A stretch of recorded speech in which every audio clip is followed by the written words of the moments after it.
like quantity of food to take, like time to take, types of indigestion and their treatments, quantities and types of after drink, right? Method of food intake. Next. इस chapter को शुरू करने से पहले इस chapter में जो जरूरी है जानना यानी वात, पित्त और कफ के गुण, ठीक है? इस चीज के बारे में हम बहुत छोटे से ऊपर से देखेंगे, जैसे रूक्ष गुण होता है, लघु होता है, शीत है, खर है, सूक्ष्म, चलो अनिल, ठीक है? ये सारे हमारे गुण हैं वात के। नेक्स्ट, पित्त के गुण क्या होते हैं? से होता है स्लाइटली ऑयली, तीक्ष्ण होता है, उष्ण, लघु, विश्राम, सरम, द्रव। नेक्स्ट, कफ गुरु होता है, शीत होता है, मृदु होता है, स्निग्ध होता है, मधुर, स्थिर, तीक्ष्ण। किसी को कोई प्रॉब्लम इसमें? बोलो। ये सब लोग बोलना पड़ेगा, ठीक है?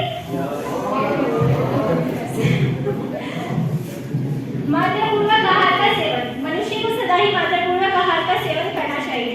ये लाइन हमने सुनी बहुत बार है, लेकिन कब अप्लाई भी अपने ऊपर नहीं किया, राइट? यस।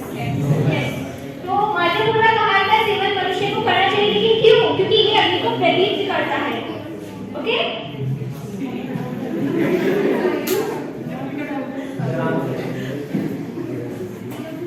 श्लोक के द्वारा लिखते हैं मात्रशी सर्वकालम, मात्रा को ही हमें हमेशा मात्रा पूर्वक आहार लेना चाहिए। क्यों? स्यान मात्रा आग्नेय प्रवृत्तिका, क्योंकि मात्रा जो हम एग्जिट जो मात्रा होती है वो अग्नि को प्रदीप्त करती है, राइट? मात्रम द्रव्याण यपेक्षन्ते, यानी जो मात्रा है वो द्रव्य पर भी डिपेंड करती है। गुरुर्यपि और लघुर्यपि, यानी गुरु होगा और लघु होगा, ठीक है? द्रव्य दो तरह के हो सकते हैं, गुरु और लघु। नेक्स्ट, हाँ, गुरु और लघु के अनुसार आहार की मात्रा क्या होनी चाहिए, इसे हम दो तरह से डिफाइन कर सकते हैं। देखो, अगर आपको चाहिए कि आप मात्रापूर्वक आहार का सेवन करें, उससे पहले आपको ये जानना जरूरी है कि मात्रा कितनी होनी चाहिए, राइट? यस। तो मात्रा कितनी कैसे डिसाइड करेंगे? क्वालिटेटिव एनालिसिस हो सकता है, नहीं क्वांटिटी, राइट? तो क्वालिटी और क्वांटिटी क्या होती है? क्वालिटी गुरु और लघु होगा और उसी के हिसाब से हमारी क्वांटिटी भी डिसाइड होगी। क्लियर है? यस। तो अभी पीछे, ठीक है? क्वालिटी गुरु और लघु है। गुरु आहार हो या लघु आहार, कोई सा भी हमें पेट भर नहीं खाना चाहिए। तो कैसे खाएंगे? अगर हम गुरु आहार का सेवन करते हैं तो वो हमें आधा पेट खाना है। अगर हम नॉर्मल कंडीशन में यानी हम पूरा जो पेट भर के खा सकते हैं 400 ग्राम है, तो हमें नॉर्मल कंडीशन में 200 ग्राम खाना चाहिए। और अगर हम लघु की बात करें तो इतना खाना चाहिए कि सेटिस्फैक्शन लेवल तक हो जाए, ज्यादा पेट भर उसे भी नहीं खाना है इतना। और मात्रा असल में ये होती है कि वो गुरु और लघु अगर आपके में सुखपूर्वक पच जाता है वही मात्रा का प्रमाण है।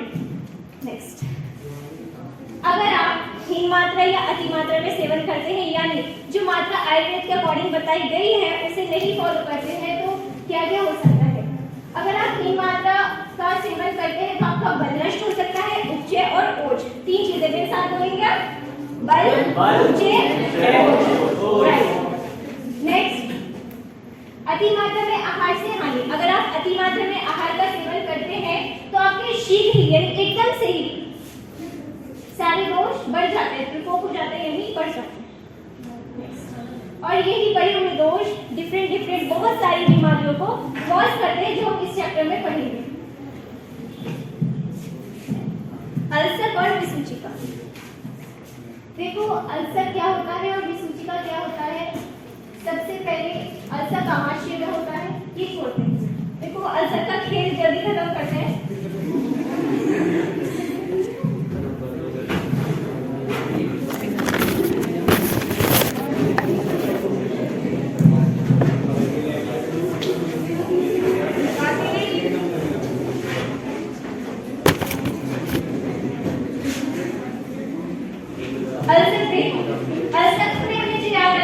चौका लगाएगा, एक छक्का और एक रन से मिलेगा। तो इतनी सी बात है कि अल्सर क्या होता है, अल्सर में चौका, छक्का और एक रन, इतनी सी बात और अल्सर का खेल खत्म।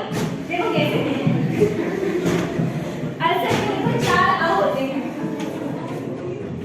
आलसी की तरह, ठीक है? स्पेलिंग पे ध्यान देना।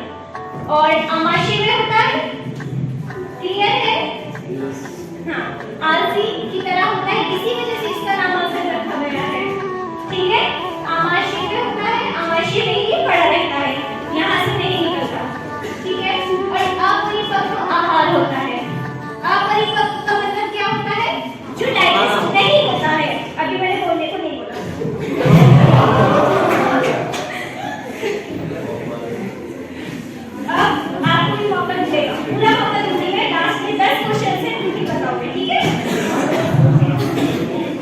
सभी लोग ध्यान से सुनना, सभी के लिए यहाँ पर क्वेश्चन होंगे। अपरिपक्व आहार होता है तीसरा अ, चौथा क्या होता है अवरुद्ध करता है श्रोत्रस को। समझ आया सबको? चौका 4 चीजें हैं इसमें, समझ आया? यस।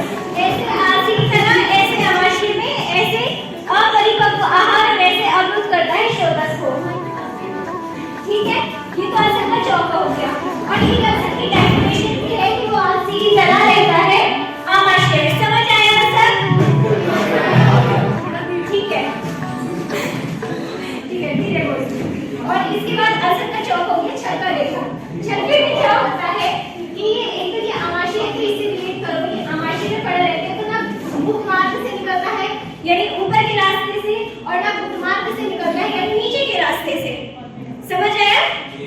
हाँ, अब आता है ये ना ऊपर से निकल रहा, नीचे से निकल रहा, तो और ये पड़ा क्या है आमाशय में पड़ा है, और ये यहाँ पे पाचन नहीं हो रहा, इसका क्या नहीं हो रहा है? पाचन नहीं हो रहा। ठीक है, ये हो गया। तो छक्का भी समझ आया। अब इसका एक समझ नहीं आया? छक्का समझ नहीं आया? देखो 4 रन को समझ आए ना? हाँ, ये तो 6 रन। तो 4 में 2 मिलाओ ना, 6 यानी 5वां है और ये 6वां। 5वां आमाशय में ना मुख मार्ग से निकलेगा और ना गुप्त मार्ग से। समझ आया 5वां? हाँ, ऐसे समझो, छक्का लग से नहीं है। ठीक है, और छठा क्या है कि पाचन नहीं होता है इसका आमाशय में, अनडाइजेस्टेड ही पड़ा है। समझ आया? ठीक है। 7वां होता है कि वो शल्य की तरह पड़ा रहता है। शल्य क्या होता है? Foreign body. फॉरेन बॉडी यानी जो हमारी बॉडी नहीं मानती कि वो हमारा ही है, तो 7वां होता है शल्य। बोर तो नहीं हो रहे? शल्य।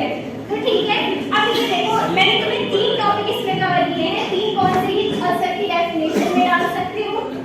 ठीक है, और ये जो है ये अल्सर के लक्षण है, और ये जो है ये अल्सर का विशेष लक्षण है। आगे चलो सुनो, ये देखो आलसी की तरह पड़ा है तो इसे अल्सर को ही इसलिए आलसी कहा जाता है। नेक्स्ट, अल्सर और विसूचिका में डिफरेंस क्या होता है कि अल्सर में तो मुख मार्ग और गुद मार्ग से नहीं निकलता है, लेकिन विसूचिका में निकलता है। विसूचिका का मतलब क्या होता है? विसूचिका बी का मतलब होता है स्पेशल, सूची मतलब होता है नेगेटिव। ठीक है, तो विसूचिका का मतलब हो गया स्पेशल तरह का पेन होता है, pain in the entire body as though being pricked by the needle, जैसे कि सुइयों के चुभने की जो पेन होता है। हाँ, पीड़ा। ठीक, नेक्स्ट, विसूचिका में वातादि दोष। वायु, जहां तक वायु बढ़ेगा शूल होना ही होना है। ऐसे पित्त बढ़ेगा तो ज्वर, दाह, प्यास लगना ही लगना है, सोचना विचारना कुछ है ही नहीं। ठीक है, तो वायु में शूल होगा, भ्रम होगा, कंपन क्यों होगा? शीत गुण है उसका, इसी वजह से गुण पहले बताए थे तीनों दोषों के। और स्तंभन क्या होता है? जकड़न होता है। ठीक है, तो क्या होता है? अतिसार होता है। हाँ, विसूचिका में क्या होता है? निकल रहा है बाहर, राइट? हाँ, निकल रहा है तो अतिसार हो रहा है। ठीक है, ज्वर हो रहा है, दाह हो रहा है और प्यास हो रही है, इसकी वजह से ये सब हो रहा है। कफ क्या होता है? वमन, अंगों में भारीपन। कफ का गुरु क्या होता है? गुण होता है। और लालच का excess salivation due to further cough. Next, ulcer की विशेष चिकित्सा बता दी है या नहीं बताई? नहीं बताई? चलिए बताइए। राइट, आगे चलो। इसमें कुछ याद नहीं करना जो फिजिकली वीक होते हैं, या जिनकी अग्नि बंद होती है, या जिनका वायु, मूत्र एवं पुलिस का वेग रोकते हैं, उन सब में अल्सर डिजीज कॉज होती है। और अल्सर में ही वो सारा शरीर वाले वो सारों खेल हो जाते हैं। आगे चलो। दंड अल्सर क्या होता है? इसमें कुछ नहीं, इसका अगर हम संधि विच्छेद करें तो दंड प्लस अल्सर बनेगा। ठीक है, ये इंग्लिश में मैं पढ़ रही हूँ। हाईली इरिटेटेड दोषार्थ, जब दोष बहुत ज्यादा दूषित हो जाते हैं, move into mediated and obstructed channels, move करते हैं ऑब्स्ट्रक्टेड चैनल्स जो अवरुद्ध हो चुके हैं by the accumulation of undigested food, यानी आम की वजह से जो चैनल्स अवरुद्ध हो चुके हैं वहां पे दूषित दोष मूव करते हैं। 10 दोषार्थ get obstructed in the GI tract and begin to move in her natural channel.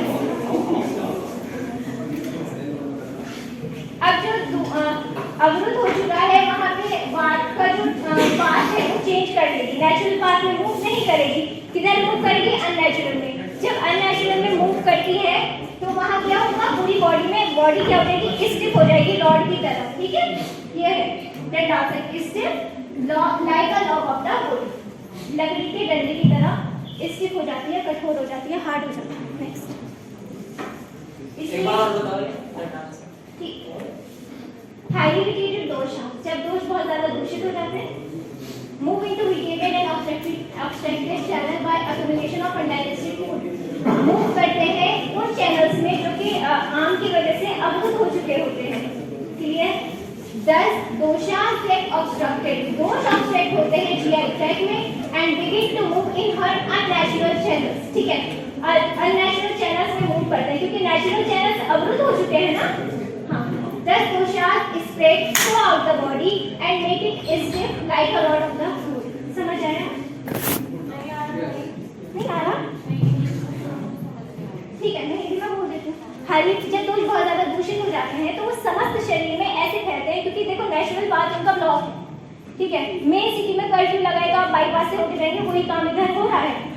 Main city से नहीं जा रहे हैं वो, कहाँ जा रहे हैं, अननेचुरल, जो कि उनके लिए नेचुरल नहीं है, ठीक है। तो यहाँ जा रहे हैं तो इसी वजह से क्या कॉज करें, दंडासन, पूरी बॉडी को रॉड की तरह स्टिफ बना रहे हैं, हार्ड बना रहे हैं। समझ आया पहले? और इसी वजह से दंडासन बोलते हैं और इसकी चिकित्सा को मना कर देना चाहिए क्योंकि ये शीघ्र मारक होता है, ये सीवियर कंडीशन होती है अल्सर की, ठीक है। कुछ लोगों ने दंडासन को विलंबिका कहा है, ऐसा क्यों कहा है, क्योंकि अल्सर देर तक अगर रहता है तो वो दंडासन बन जाता है। विलंब का मतलब देर से है, इसी वजह से इसे विलंबिका भी कहते हैं। आम दोष आगे, अच्छा आम दोष किन किन वजह से होता है बताएंगे? जोर से खड़े होकर बोलना है, ऐसे नहीं। अच्छा छोड़िए, आगे का दोस्तों, विरुद्ध आहार करने से, अगर आप विरुद्ध आहार का सेवन कर रहे हैं, एक साथ पथ्य और अपथ्य आहार ले रहे हैं, अधिवेशन कर रहे हैं, ओवर ईटिंग कर रहे हैं, अजीर्ण आपकी इंडाइजेशन है, आप फिर भी भोजन कर रहे हैं। आगे ये तीनों कारण होते हैं आम विष बनने के। विष इसे इसलिए कहा गया है, बनता तो आम दोष है लेकिन इसमें विष के जैसे लक्षण होते हैं, इसी वजह से इसे आम विष कहते हैं। समझ आया यहाँ तक? आगे अच्छा, इसकी चिकित्सा परस्पर विरुद्ध होती है। ये क्या है? इसकी चिकित्सा विरुद्ध होने का मतलब है जो आम है, आम गर्मियों में आता है, समझो एग्जाम्पल, तो आम गर्मियों में आता है यानी वो शीत होता है, यहाँ भी आम शीत है, ठीक है। और विष क्या है? उष्ण है। तो अगर मैं चिकित्सा उष्ण की करूं, आम के विरुद्ध चिकित्सा करूं, देखो चिकित्सा हम अपोजिट करते हैं, ठीक है। आम शीत है तो इसमें उष्ण चिकित्सा करूंगी तो आम तो कम हो सकता है लेकिन विष बढ़ जाएगा, ठीक है, तो मेरे लिए बेनिफिशियल नहीं है। अगर मैं उष्ण चिकित्सा करती हूँ तो विष, अगर मैं शीत चिकित्सा करती हूँ, शीत चिकित्सा करूंगी तो क्या होगा, विष कम होगा लेकिन आम बढ़ जाएगा, तो मेरे लिए दोनों ही ट्रीटमेंट बेकार है। तो ये हो गया है इसमें कि आगे गड्ढा पीछे खाई, इसमें से इसकी चिकित्सा इसलिए नहीं हो सकती। और अगर आपका क्योरेबल है, अल्सर क्योरेबल है या आम क्योरेबल है तो आप इसे कैसे क्योर कर सकते हैं? बच्चा पटू यानी काला नमक और मदन फल के साथ मिलाकर शीघ्र वमन कराएंगे। मुझे भी नहीं पता, ठीक है। शीघ्र वमन कराएंगे, इसके बाद स्वेदन कराएंगे, ठीक है। शीघ्र वमन, इन तीनों को मिलाकर शीघ्र वमन कराएंगे, इसके बाद स्वेदन, इसके बाद मल। देखो ये मैं बात को बताऊंगी, आगे करो। आम दोष की विशेष चिकित्सा, अगर आपके तीव्र शूल हो रहा है, बहुत ज्यादा पेन हो रहा है, इल्मा फोटो किसका ले रहे हो, प्रेजेंटेशन में भेज दो। आम दोष की विशेष चिकित्सा, अगर तीव्र शूल हो रहा है, बहुत ज्यादा पेन हो रहा है तो भी आप शूलर औषध नहीं ले सकते। ऐसा क्यों है, क्या कोई बताएगा? तीव्र शूल है तो भी, मतलब बहुत ज्यादा पेन है तो भी आप पेन किलर नहीं ले सकते हैं अगर आपके अंदर आम दोष है। क्यों है ऐसा? बिल्कुल सही, डाइजेशन नहीं होगा। क्यों नहीं होगा? क्योंकि देखो हमारे पास जो आमाशय में क्या है, आहार है, दोष भी है, उसके साथ साथ हमें शूलर औषध भी लेंगे, तो ये सब इतने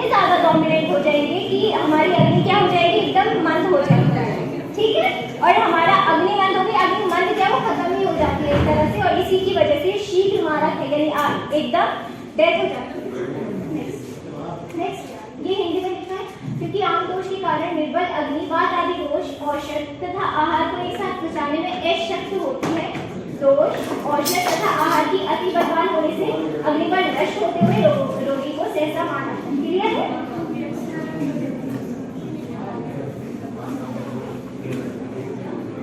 अच्छा, आम दोष में आहार के जीर्ण होने पर अगर आपका जो आम दोष है वो पच जाता है और उदर कोष्ठ इसमें भारीपन हो रहा है, कुछ प्रॉब्लम हो रही है, तो आप क्या करें? अग्नि को प्रदीप्त करने वाले आहार विहार का सेवन करें औषध से। नेक्स्ट आम दोष में अपतर्पण, ये आम दोष की कॉमन चिकित्सा होती है कि इसमें अपतर्पण करें। अपतर्पण क्या होता है? लंघन होता है, फास्टिंग होता है। इसमें फास्टिंग पूरी तरह से हो सकता है या आप लघु आहार का सेवन भी इसमें करा सकते हैं। ये तीन तरह के, अगर दोष के अनुसार ये तीन तरह का हो सकता है, या तो आप लंघन करें, खाली फास्टिंग करें, या लंघन के साथ आप पाचन औषध भी दे सकते हैं, या फिर शोधन।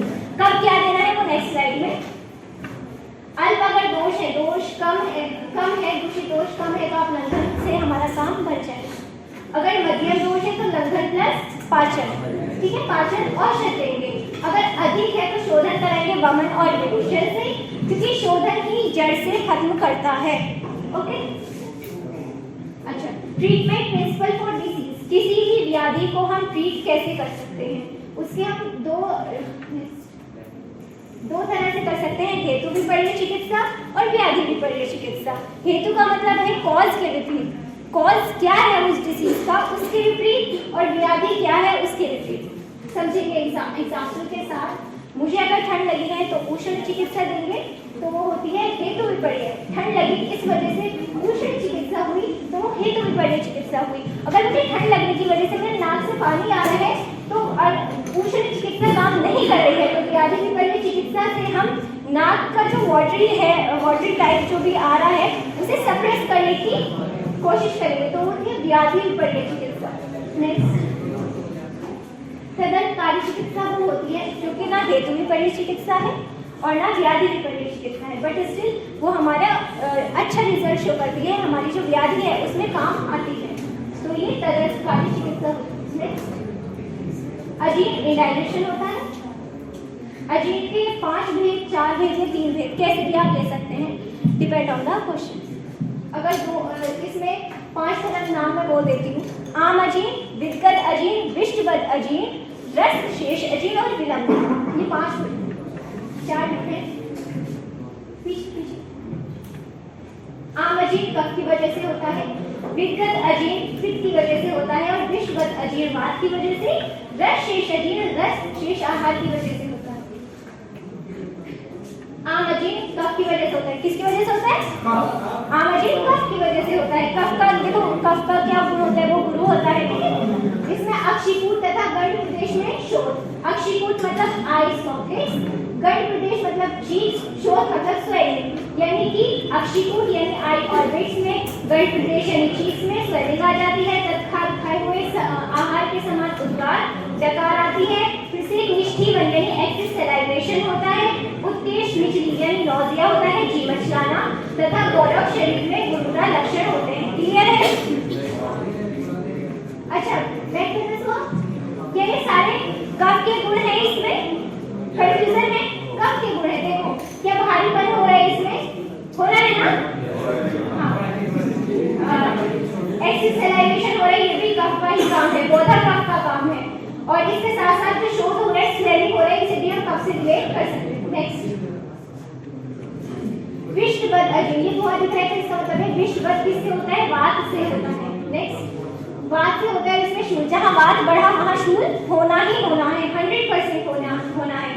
विबंध क्या होता है? वात, मूत्र, पुरीश की अप्रवृत्ति यानी कॉन्स्टिपेशन होता है। कॉन्स्टिपेशन एंड डायरिया में कोई डिफरेंस बता सकता है अकॉर्डिंग टू मॉडर्न? मैं बताती हूँ। डायरिया में क्या होता है कि जो भी आप खाएंगे वो एकदम निकल जाता है, बट कॉन्स्टिपेशन में वो कभी आपको लगता है आ रही है, नहीं आ रही है, ठीक है, ऐसे होता है।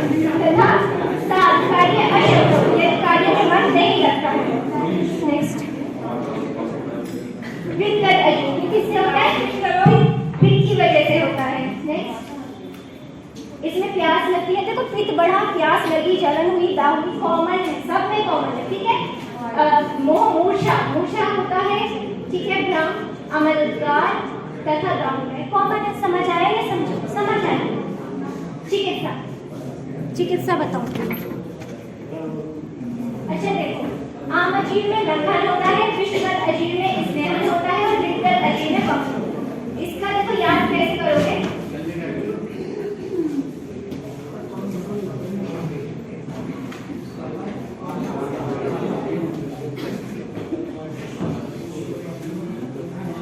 आदत कैसे बनती है? विष से, ठीक है। तो आम अजीब में लंघन, विषगत अजीब में स्नेहन और बाद में बचा बीवी तो विषगत में वमन। समझ आया?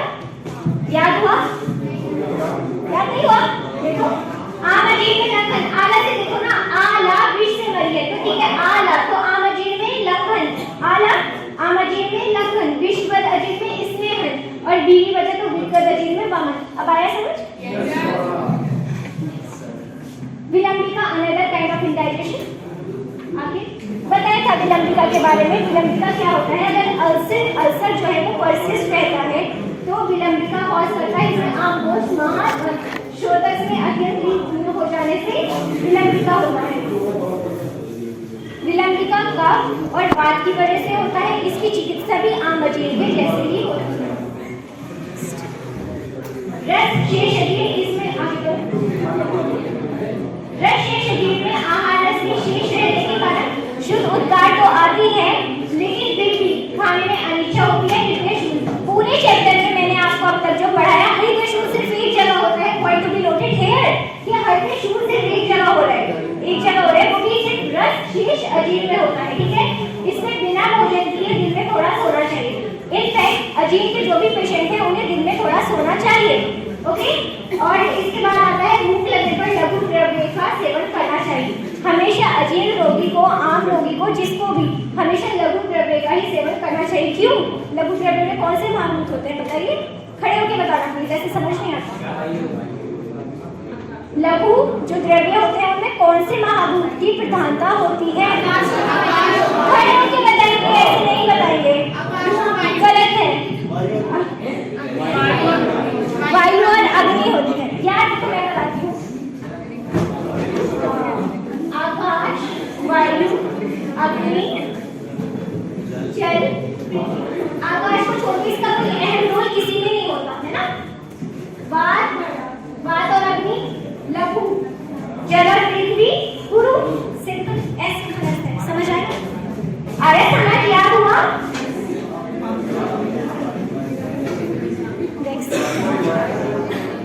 अजीब के सामान्य लक्षण की कोई अलग प्रॉपर्टी नहीं है। अजीब के जो आम अजीब है, विषगत अजीब है, विषबद्ध अजीब है, कोई तीनों यहाँ मिक्स करके लिख सकते हो। क्लियर है? इसमें जैसे मलमूत्र का अवरोध किस वजह से होता है बताओ? वात की वजह से, पित्त की वजह से या कफ की वजह से? बोलो। मलमूत्र का अवरोध किसकी वजह से होता है? वात की वजह से होता है।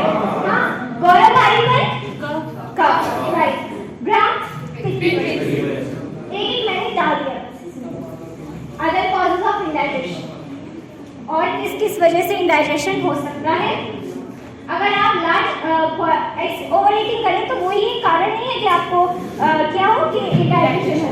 इसके साथ साथ जो आपको फूड पसंद नहीं है वो हो सकता है। अच्छा ये कैसे हो सकता है? आपको कोई फूड पसंद नहीं है तो कैसे इंडाइजेशन हो सकता है? कोई बताइए according to model.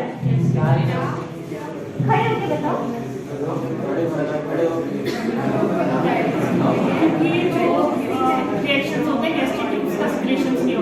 Absolutely right. Gastric secretion का रिलीज नहीं होगा, गैस्ट्रिक सिक्रीशन नहीं होगा, जिसकी वजह से डाइजेशन नहीं होता है। और यही सेम सीक्वेंस होता है अगर आप एंगर गुस्से में खाना खा रहे हैं, टीवी देख के खाना खा रहे हैं, क्योंकि और एक्सिस हैंगर में खाना खा रहे हैं, यानी भूख में, बहुत ज्यादा भूख में खाना खा रहे हैं, तो इस समय आपका फूड डाइजेस्ट नहीं होता है। इसके साथ साथ जो आपको पसंद नहीं है और जो गैस बनाते हैं, विचार ओवर कुक एंड और अनकुक।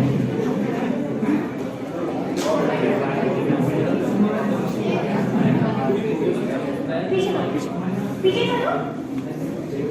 जो बहुत ज्यादा विचार ओवर कुक और अनकुक, जो बहुत ज्यादा पकाए पकाए गए हो या बिल्कुल कच्चे हो, which are not easily digestible, तो easily digest ना हो सके, और जो बहुत ज़्यादा शुष्क हो, जो बहुत ज़्यादा ठंडे हो, dirty हो, contaminated हो, which cause burning sensation, जो दहा करे, और which are dried up, जो कि सुखा दिए गए हो या जो बहुत ज़्यादा पानी में डुबो दिए गए हो, वो सब प्रॉपर डाइजेशन उन सबका नहीं होता है।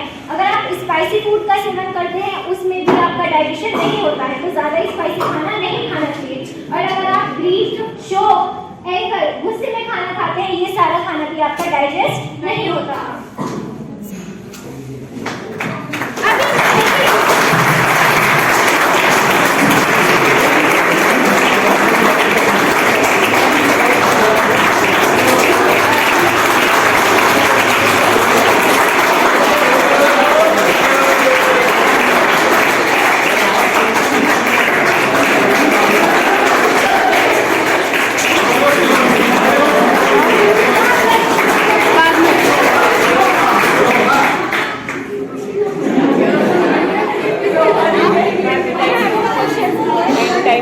मैम कल हो जाएगी ना?